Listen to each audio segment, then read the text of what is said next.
सुप्रभात, मैं गीतांजलि लेके आई हूँ नॉन स्टॉप खबरें बायन टाइम्स की ओर से। उच्च कोविड-19 केस लोड के साथ 50 से अधिक जिलों में तैनात केंद्रीय दल, स्वास्थ्य मंत्रालय। केंद्रीय स्वास्थ्य मंत्री ने कहा कि उच्च स्तरीय केंद्रीय टीमों को 50 से अधिक जिलों या नगर निकायों के साथ 15 राज्यों या केंद्र शासित प्रदेशों में तैनात किया गया है, जो कोविड-19 प्रकोप के नियंत्रण और प्रबंधन में स्थानीय प्रशासन की सहायता के लिए मामलों में तेजी ला रहे हैं। मंगलवार यह बहु अनुशासनात्मक टीमें राज्यों और केंद्र शासित प्रदेशों को अड़चनों के परीक्षण, प्रति लाख जनसंख्या पर कम परीक्षण, उच्च पुष्टि दर, अगले 2 महीनों में क्षमता की कमी का जोखिम, संभावित बिस्तर की कमी, बढ़ते मामले की मृत्यु दर, उच्च दोहरीकरण जैसी चुनौतियों का सामना करने में मदद कर रही है। सक्रिय मामलों में दर और अचानक वृद्धि आदि ने कहा। ये राज्य और केंद्र शासित प्रदेश महाराष्ट्र 7 जिले, तेलंगाना 4, तमिलनाडु 7, राजस्थान 5, असम 6, हरियाणा 4 है, गुजरात 3, कर्नाटक 4, उत्तराखंड 3, मध्य प्रदेश 5, पश्चिम बंगाल 3, दिल्ली 3, बिहार 4, उत्तर प्रदेश 4 और ओडिशा 5। एनसीपी प्रमुख शरद पवार ने चक्रवात निसर्ग के नुकसान का आकलन करने के लिए महाराष्ट्र के रायगढ़ का दौरा किया। अध्यक्ष शरद पवार ने पिछले सप्ताह चक्रवात निसर्ग से हुए नुकसान का जायजा लेने के लिए मंगलवार को महाराष्ट्र के रायगढ़ जिले का दौरा किया। पवार ने मानागांव के एक बाजार में स्थानीय लोगों के साथ बातचीत की, जिसमें जिला संरक्षक मंत्री अदिति तटकरे और रायगढ़ लोकसभा सांसद सुनील तटकरे भी थे। चक्रवात ने मुंबई में लगभग 115 किलोमीटर दूर तटीय जिले के कुछ हिस्सों में भारी तबाही मचाई थी। 3 जून को श्रीवर्धन के पास लैंडफॉल बनाने के बाद केंद्रीय मंत्री उद्धव ठाकरे ने रायगढ़ के लिए 100 करोड़ रुपए की तत्काल राहत की घोषणा की।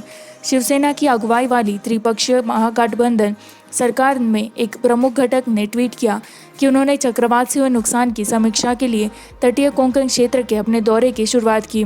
पवार के करीबी सहयोगी ने कहा कि राकंपा प्रमुख इससे प्रभावित क्षेत्रों का दौरा करेंगे। बुधवार को रत्नागिरी जिले में चक्रवात आया। राज्य के विभिन्न जिलों में चक्रवात से संबंधित घटनाओं में व्यक्तियों की मौत हो गई और 16 अन्य घायल हो गए, जैसे कि हाथी का गिरना, इलेक्ट्रिसिटी पोल्स। राज्य सरकार ने मृतकों के परिजनों को 4 लाख रुपए की सहायता की घोषणा की थी। सुनिश्चित करें कि लॉकडाउन सहायता बूमरैंग नहीं करता है, सीएम उद्धव ठाकरे। उन्होंने कहा कि सुनिश्चित करने के लिए सावधानी बरती जानी चाहिए कि तालाबंदी में ढील न बरते और आत्मनिर्भरता बनाए रखने पर जोर दें।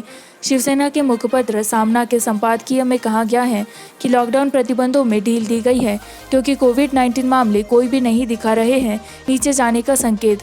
अनलॉक के बाद चुनौतियां बढ़ेगी। सरकार बहुत सख्त हो सकती है, लेकिन लोगों को स्थिति को पैदा नहीं होने देना चाहिए, इसने कहा। लॉकडाउन अवधि में कोरोना वायरस मामलों की बढ़ती संख्या से कोई राहत नहीं मिली। समय की ज़रूरत है आत्म अनुशासन, यह सुनिश्चित करना कि लॉकडाउन सहजता बूमेरैंग नहीं है, यह कहा। मुंबई में मरीन ड्राइव पर सुबह की सैर पर बाहर लोगों की एक तस्वीर का उल्लेख करते हुए मराठी दैनिक ने कहा कि अगर ऐसी स्थिति मौजूद है तो ये मुश्किल होगा। महाराष्ट्र के मुख्यमंत्री ने कहा, उद्धव ठाकरे लॉकडाउन को तत्काल उठाने के पक्ष में नहीं थे, लेकिन अन्य राजनीतिक नेता चाहते थे कि प्रतिबंधों में ढील दी जाए। राज्य सरकार ने मिशन स्टार्ट अगेन के माध्यम से लॉकडाउन प्रतिबंधों को चरणबद्ध तरीके से शुरू किया है, लेकिन लोगों में अनुशासनहीन व्यवहार करना शुरू कर दिया है ढंग से, ठाकरे ने कहा।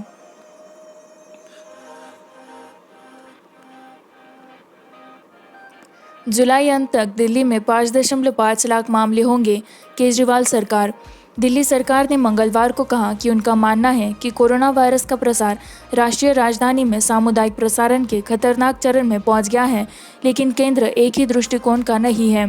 उप मुख्यमंत्री मनीष सिसोदिया के अनुसार मौजूदा प्रक्षेपवक्र के अनुसार दिल्ली एक हो सकता है।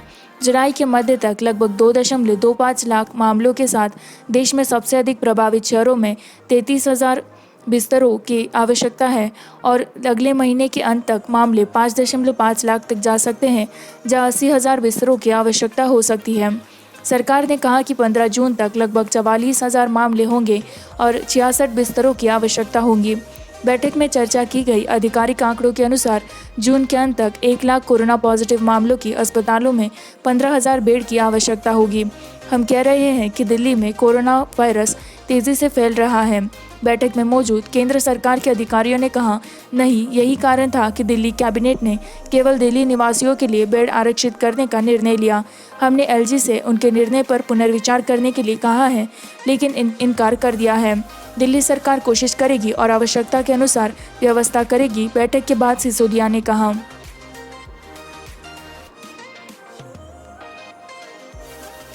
कोविड-19, हिमाचल प्रदेश में फार्मा कंपनी के 8 टेस्ट पॉजिटिव, 429 तक बढ़े।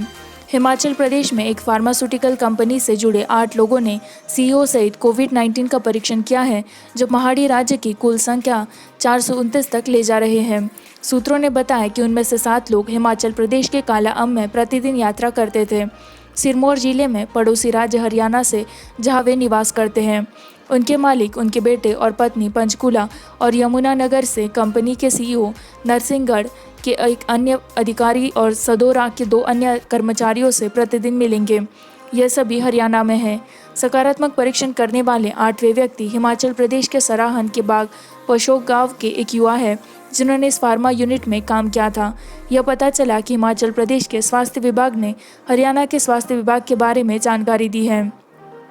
क्या कंपनी ने राष्ट्रव्यापी तालाबंदी के दौरान अपने कर्मचारियों के अंतर्राज्य आंदोलन की अनुमति नहीं ली है? कार्यकारी मजिस्ट्रेट नयारन चौहान ने सरकारी आदेशों के उल्लंघन के तहत इकाई को बंद करने का आदेश दिया। बंगाल केवल राज्य है जहां राजनीतिक हिंसा का प्रचार किया जाता है। शाह ने आभासी रैली में ममता पर हमला किया।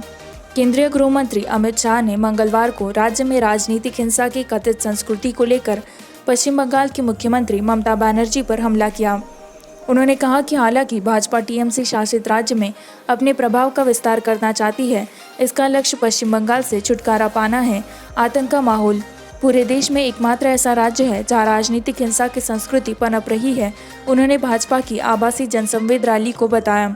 उन्होंने कहा कि भाजपा के लोकसभा में 303 सीटें जीतने के बावजूद लोकसभा चुनाव उन्होंने 18 को राज्य में जीत हासिल की। प्रिय भाजपा के वरिष्ठ नेता ने गरीबों के लिए आयुष्मान भारत स्वास्थ्य योजना में शामिल नहीं होने के लिए पश्चिम बंगाल सरकार को दोषी ठहराया।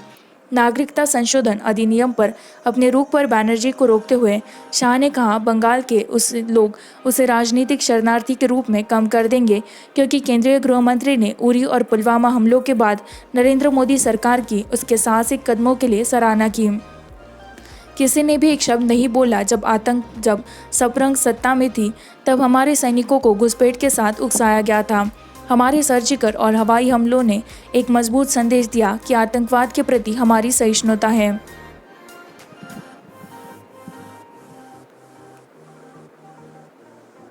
पचास एनडीआरएफ कर्मी जिन्होंने चक्रवात अम्फान के दौरान काम किया, कोविड-19 के लिए सकारात्मक हैं। अधिकारियों ने सोमवार को कहा कि 50 से अधिक राष्ट्रीय आपदा मोचन बल एनडीआरएफ के जवानों ने पश्चिम बंगाल में चक्रवात अम्फान के दौरान तैनात किए गए कर्मचारियों के सकारात्मक परीक्षण किए हैं। उन्होंने कहा कि कटक में उनके बेस में लौटने के बाद अब तक 170 से अधिक कर्मियों का परीक्षण किया जा चुका है। ओडिशा चक्रवात प्रभावित पश्चिम बंगाल में कर्मियों को पश्चिम बंगाल में तैनात किए गए एक के बाद कुछ दिनों पहले संक्रमित पाए जाने के बाद संपर्क ट्रेसिंग के आधार पर परीक्षण किया गया था।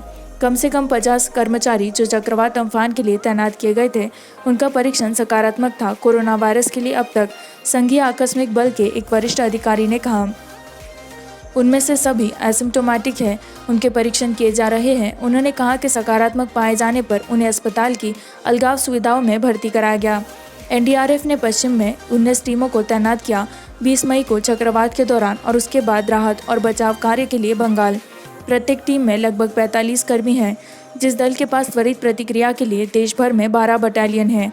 देश के अन्य हिस्सों में 2 दर्जन से अधिक सक्रिय कोरोना वायरस मामले हैं। कम तीव्रता वाला भूकंप कश्मीर को मारता है।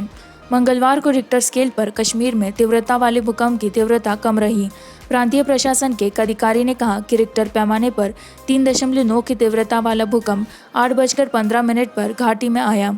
भूकंप का केंद्र श्रीनगर शहर से 14 किलोमीटर उत्तर में स्थित था। भूकंप के संनिर्देशांक अक्षांश 34.21 डिग्री उत्तर और देशांतर 74.85 डिग्री पूर्व में है। किसी भी हताहत या संपत्ति को नुकसान की कोई रिपोर्ट नहीं है। अधिकारी ने कहा कि पिछले दिनों कश्मीर में बड़े पैमाने पर नुकसान हुआ क्योंकि घाटी स्थित है। अत्यधिक संवेदनशील भूकंपीय क्षेत्र में 8 अक्टूबर 2005 को रिक्टर पैमाने पर 7.6 तीव्रता के भूकंप के कारण नियंत्रण रेखा LOC के दोनों किनारों पर 80,000 से अधिक लोगों की मौत हुई। कोरोना वायरस महामारी के कारण भारत में स्मार्टफोन की बिक्री 21.6% तक गिर सकती है। आपूर्ति और मांग दोनों को प्रभावित करने वाले कोविड-19 लॉकडाउन के कारण भारत इस साल 162 मिलियन यूनिट के पिछले प्रक्षेपण के मुकाबले लगभग 127 मिलियन स्मार्टफोन बेचेगा, जो कि वर्ष की शुरुआत में बिक्री के पूर्वानुमान से 21.6% की कमी है।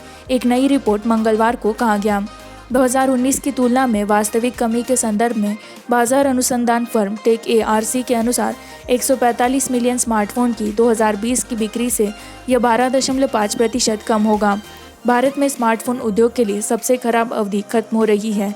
उत्पादन और बिक्री दोनों की आपूर्ति शुरू हो गई है। स्मार्टफोन ब्रांड ट्रैक पर बने रहने का प्रयास करेंगे, जिसका अर्थ है कि प्रयोगों पर कम ध्यान दिया जाएगा और उपभोक्ताओं के लिए प्रासंगिकता पर अधिक ध्यान दिया जाएगा, फैसल काओसा, संस्थापक और मुख्य विश्लेषक टेक्निक ने कहा।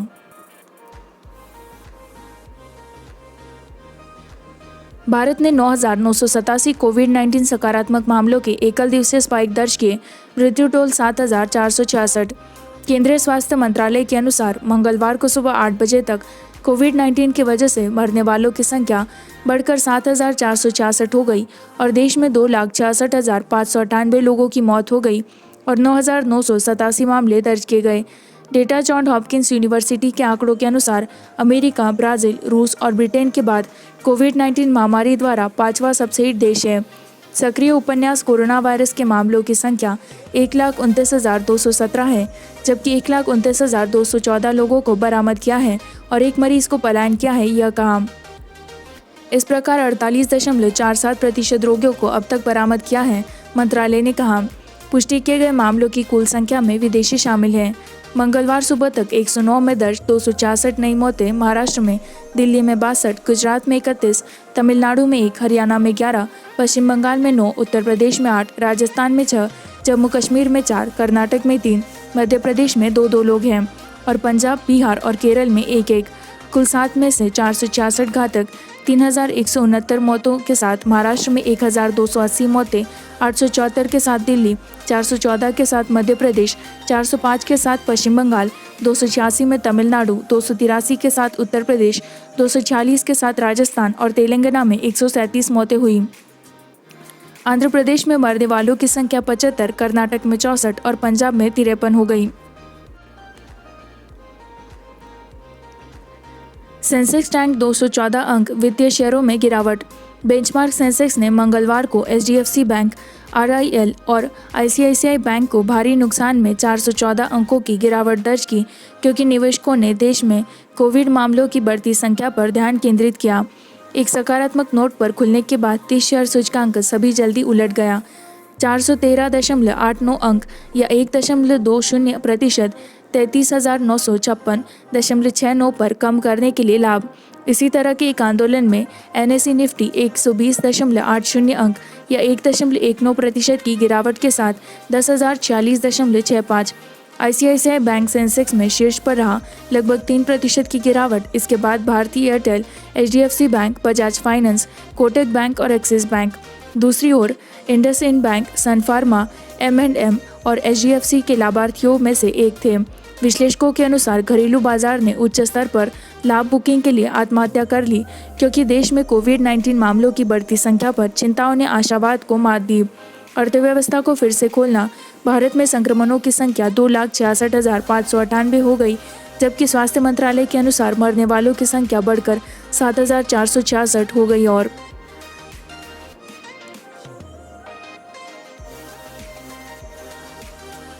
दूसरे सीधे दिन के लिए पेट्रोल डीजल की कीमत 60 पैसे प्रति लीटर बढ़ गई। पेट्रोल और डीजल की कीमतों में सोमवार को लगातार दूसरे दिन 60 पैसे प्रति लीटर की बढ़ोतरी दर्ज की गई, क्योंकि राज्य के स्वामित्व वाली तेल कंपनियों ने 83 दिनों के अंतराल के बाद दैनिक कीमतों में संशोधन किया था। दिल्ली में पेट्रोल की कीमत 72.46 रुपये प्रति लीटर हो गई है। राज्य तेल विपणन कंपनियों में एक मूल्य अधिसूचना के अनुसार रविवार को 71.86 रुपये से लीटर, जबकि डीजल की दरों को 59.99 रुपये से बढ़ाकर 70.59 रुपये प्रति लीटर कर दिया गया था। यह लगातार दूसरी दर में वृद्धि है। तेल कंपनियों के एक अधिकारी ने कहा कि तेल कंपनियों ने रविवार को पेट्रोल और डीजल दोनों की कीमतों में 60 पैसे प्रति लीटर की बढ़ोतरी की थी, जबकि तेल सार्वजनिक उपक्रमों ने नियमित रूप से एटीएफ और एलपीजी की कीमतों में संशोधन किया है। 16 मार्च से उनके पास पेट्रोल और डीजल की कीमतें बरकरार थी। अंतर्राष्ट्रीय स्तर पर तेल बाजारों में अत्यधिक अस्थिरता के कारण जल्द ही पेट्रोल की कीमतों में तेजी आई थी और अंतर्राष्ट्रीय दर गिरने से होने वाले लाभ को बढ़ाने के लिए डीजल 3 रुपये प्रति लीटर। सरकार ने 6 मई को फिर से पेट्रोल पर 10 रुपये प्रति लीटर और डीजल पर 13 रुपये प्रति लीटर उत्पाद शुल्क बढ़ाया।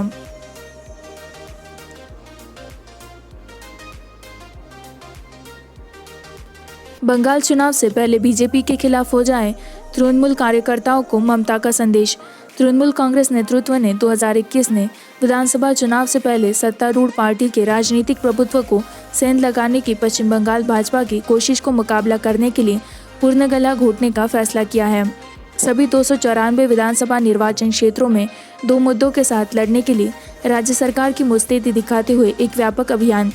टीएमसी के महासचिव पार्थ चटर्जी ने कहा, पार्टी राज्य भर में अभियान चलाएगी ताकि भाजपा द्वारा फैलाए गए कैंट का मुकाबला किया जा सके। सत्तारूढ़ पार्टी कोविड-19 महामारी से लड़ने के लिए राज्य सरकार की भूमिका का निर्वाह करना और चक्रवात अम्फान का परिणाम भाजपा का एकमात्र उद्देश्य है। भाजपा नेताओं द्वारा जारी किए गए एक बयान इसे दर्शाते हैं।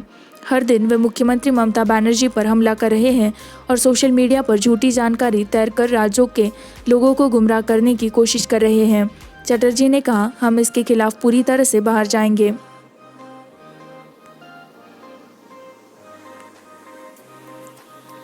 अभिनेता मुरली शर्मा की मां पद्मा का 76 वर्ष की आयु में निधन हो गया। अभिनेता मुरली शर्मा की मां पद्मा शर्मा का निधन कार्डियक अरेस्ट के बाद हो गया।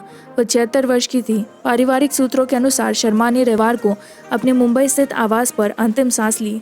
टेलीविजन और फिल्म जगत की जानी मानी कलाकार मुरली ने मैं हूं ना, धमाल जैसी बॉलीवुड फिल्मों में सहायक भूमिकाएं निभाई है। जाने तू या जाने ना, गोलमाल रिटर्न्स, बदलापुर और सबसे हाल ही में स्ट्रीट डांसर 3D। उन्होंने अभिनेता अश्विनी कालसेकर से शादी की है, जो जोधा अकबर और बदलापुर में अपनी भूमिकाओं के लिए जाने जाते हैं।